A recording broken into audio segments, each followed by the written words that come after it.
What we learned yesterday, very briefly, was the idea that in order for us to be successful in this path, we have to have something which is called Iman Ashoorai. Were there ritualist Muslims at the time of Imam Hussain? 100%. 100%. Doing acts of worship. Let me mention some of the acts of worship. I want us to just think about how serious of a problem this is. Imam Sajjad says this: 30,000 men marched on my father to shed his blood, qurbatan ilallah. This is what the Imam says. He says, Kullun yataqarrabu ilallah azza wa jal bidamihi. Those 30,000 men, those ritualist Muslims, marching on the Imam to kill the son of Fatima. Why? To get closer to God. To get closer to God. Brothers and sisters, do you know how many times Shimr made Hajj? Shimr. 16 times he walked to Hajj. Walked to Hajj.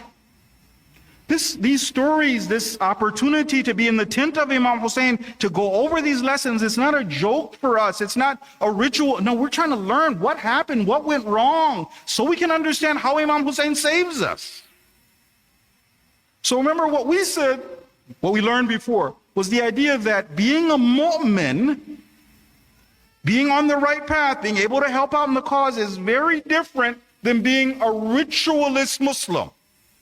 One of the conditions, brothers and sisters, was the idea that we have intellectual conviction when it comes to Islam. People might do deeds, many deeds. Does that mean the Iman is Ashoorai? In order to be a mu'min, this is a carefully thought out intellectual realization. The reason I'm mu'min, everybody could become kafir. I can't unlearn the truth. We're going to build on this later. After that, we said that if I'm truly a mu'min, Islam does have expectation. Allah's a straight shooter. The Quran calls a spade a spade. Ayat of Quran now. The Quran says this. This is Surah 3, verse number 132. وَأَطِيعُوا اللَّهَ. Obey Allah. وَالرَّسُولَ. And the messenger. Then what does it say? لَعَلَّكُمْ تُرْحَمُونَ. Maybe, if you do that, if you obey Allah and the messenger, maybe Allah will have mercy on you. لَعَلَّكُمْ تُرْحَمُونَ. Islam is a very practical religion. Yes, there's an expectation. If it's really God who's spoken to me, my creator, then after that I just do. I'm committed, whatever it takes. It can't be the case that I'm a believer in my mind. I've done the mental acrobatics. I could mention 1,000 proofs for why Imam Hussain is an Imam. But it doesn't affect me. Now that we've done that, let's talk a little bit about that real role that Imam Hussain played in salvation. Our salvation. Why is it that we're gathered in these tents? Why do we take this time out? Why do we bring our families? And by the way, let me just salute those parents who brought their children. From the beginning, they're used to the idea, we come to the majlis of Imam Hussain. Very important. What is the role that Imam Hussain plays in our salvation, our personal salvation? I mentioned the hadith. The hadith was that Innal Hussain, truly Hussain, Misbahul Huda. He's a lantern of guidance. And my question for you is this. Imam Hussain wasn't able to save everybody, was he? Imam Hussain, look at the hadith of Ahlul Bayt. He tried to save everyone. He tried to save everyone. When you look at the qiyam of the Imam, how many times did the Imam go over and make statements? We have a hadith from the Imam where he explained, so there's times where he explains his philosophy, why he's doing this, what's the ruling I'm acting upon, what did the Prophet say? One of them is, Man ra'a sultanan ja'iran, whoever sees a tyrannical tyrant, then so on, right?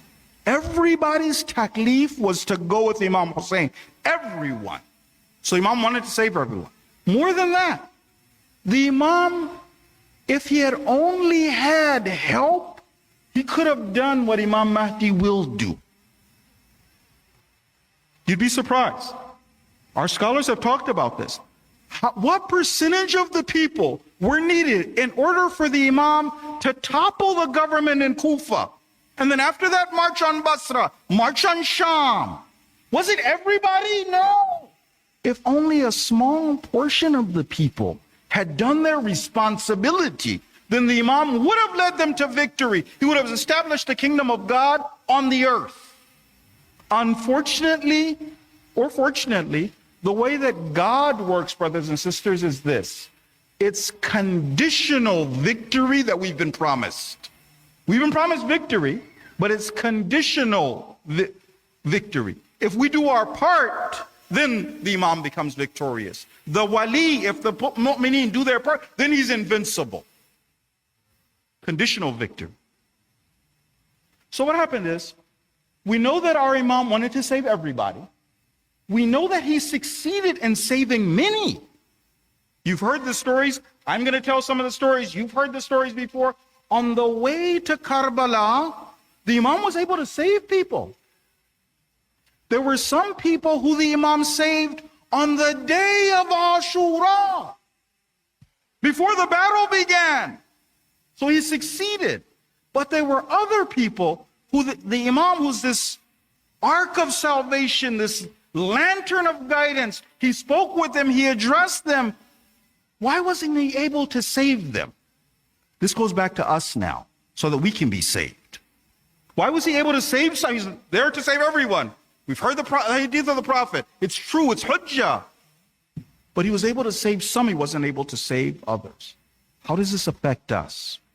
What happens, brothers and sisters, is the people Imam Hussain was addressing were different. The problem wasn't Imam Hussain.